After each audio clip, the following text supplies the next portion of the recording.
Cosmic tunnels की एक झलक वर्म होल्स का आकर्षण। ये यूनिवर्स बहुत बड़ा है, इतना फैला हुआ है जितना हम आसानी से सोच भी नहीं सकते। गैलेक्सीज, स्टार्स और प्लैनेट्स से भरा हुआ, और शायद कुछ बहुत अजीब चीजें भी, ऐसी चीजें जो स्पेस और टाइम की हमारी समझ को चैलेंज करती हैं। सबसे दिलचस्प मिस्ट्रीज में से एक है वर्म होल, रियलिटी के फैब्रिक में बनी एक सुरंग, एक कॉस्मिक शॉर्टकट समझ लो। सोचो, एक बड़ा सा कागज मोड़कर उसमें सीधा एक छेद कर दिया। वर्म होल कुछ ऐसा ही काम कर सकता है। ये दो बहुत दूर के पॉइंट्स को जोड़ सकता है, एक नामुमकिन सफर को अचानक मुमकिन बना देता है, या कम से कम हमारी थ्योरीज में तो मुमकिन है। ये कॉस्मिक रास्ते का आइडिया हम सबको बहुत फैसिनेट करता है। ये हमारी कल्पना को जगाता है। क्या हम पल भर में दूसरी गैलेक्सी में ट्रैवल कर सकते हैं? क्या हम लाइट ईयर्स दूर स्टार्स को विजिट कर सकते हैं? ये हमारे सपनों से भी परे एक्सप्लोरेशन की एक उम्मीद दिखाते हैं। क्या वर्म होल्स असली है, या ये सिर्फ ब्लैकबोर्ड पर लिखी चालाक मैथ्स है? साइंटिस्ट्स अभी भी ये पता लगा रहे हैं, लेकिन खोज का ये सफर बहुत एक्साइटिंग है।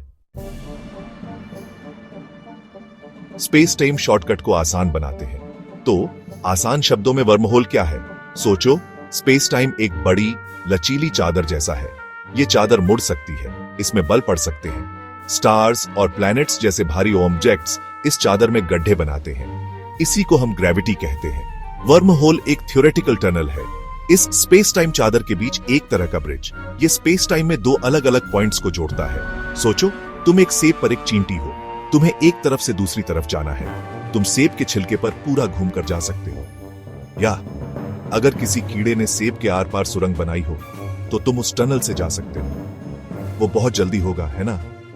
वर्म होल उसी कीड़े की टनल जैसा है, लेकिन पूरे यूनिवर्स के लिए ये शॉर्टकट सिर्फ स्पेस में ही नहीं होगा, ये टाइम में भी एक शॉर्टकट हो सकता है। वर्म होल एक हाइपोथेटिकल स्ट्रक्चर है। ये स्पेस टाइम में अलग अलग पॉइंट्स को जोड़ता है, जिससे शायद उनके बीच बहुत तेजी से ट्रैवल किया जा सके। लाइट नॉर्मल तरीके से जितनी तेजी से ट्रैवल करती है, उससे भी कहीं ज्यादा तेज।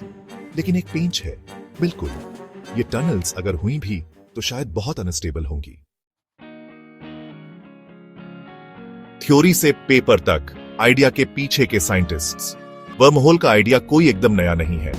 इसकी जड़ें कुछ बहुत फेमस फिजिक्स में हैं। अल्बर्ट आइंस्टीन की जनरल रिलेटिविटी की थ्योरी बहुत जरूरी है।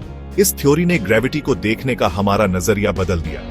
इसने ग्रेविटी को एक फोर्स की तरह नहीं बताया, बल्कि स्पेस टाइम के घुमाव या कर्वेचर के तौर पर, जो मास और एनर्जी की वजह से होता है।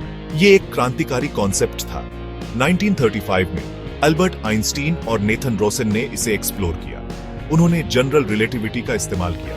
उन्होंने एक पेपर लिखा, उसमें एक थ्योरेटिकल सॉल्यूशन बताया गया। ये सॉल्यूशन एक ब्रिज जैसा दिखता था, एक ब्रिज जो स्पेस टाइम की दो अलग अलग शीट्स को जोड़ता था। इसे आइंस्टीन रोसन ब्रिज के नाम से जाना गया। बाद में दूसरे फिजिसिस्ट्स ने इस आइडिया को और एक्सप्लोर किया, जैसे जॉन व्हीलर, जिन्होंने 1950 के दशक में वर्म होल शब्द बनाया। उन्होंने जांच की कि क्या ऐसे स्ट्रक्चर्स से ट्रैवल किया जा सकता है। सेक्शन 4, स्क्रीन और पन्नों पर वर्म होल्स, हमारे फिक्शनल सफर। साइंस फिक्शन को तो वर्म होल्स से बहुत प्यार है। ये एकदम परफेक्ट प्लॉट डिवाइस है, कैरेक्टर्स को गैलेक्सी के पार या टाइम में भी ले जाने का शानदार तरीका। अपनी फेवरेट स्पेस एडवेंचर फिल्मों या अपनी सबसे पसंदीदा साइंस फिक्शन बुक्स के बारे में सोचो। पूरी उम्मीद है कि उनमें वर्म होल जरूर आया होगा। ये यूनिवर्स की बहुत बड़ी दूरियों की प्रॉब्लम सॉल्व कर देते हैं। मूवीज में वर्म होल्स को अक्सर चमकदार टनल्स की तरह दिखाया जाता है, जो लाइट और अजीब विजुअल इफेक्ट्स से भरी होती है। कैरेक्टर्स एक ऊबड़ खाबड़ राइड के लिए तैयार होते हैं और फिर यूनिवर्स के बिल्कुल अलग हिस्से या अलग टाइम में निकलते हैं। इंटरस्टेलर जैसी फिल्मों ने काफी कोशिश की। उन्होंने साइंटिफिक थ्योरीज के आधार पर वर्म होल को विजुअलाइज करने की कोशिश की। किप थॉर्न जैसे फिजिसिस्ट्स के साथ काम करके इसे जितना हो सके असली जैसा दिखाने की कोशिश की। बुक्स में भी वर्म होल्स का खूब इस्तेमाल होता है।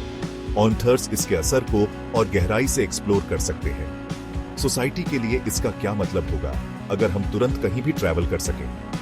कार्ल सेगन के नोबेल कॉन्टैक्ट में एक वर्म होल था। यह कहानी का एक सेंट्रल पार्ट था, जिसने इंसानों को एलियन इंटेलिजेंस से पहली बार कांटेक्ट करने का मौका दिया। ये फिक्शनल कहानियां हमें इंस्पायर करती हैं और यंग माइंड्स में जिज्ञासा जगाती हैं। सेक्शन 4 स्क्रीन और पन्नों पर वर्म होल्स हमारे फिक्शनल सफर। साइंस फिक्शन को वर्म होल्स से बहुत प्यार है।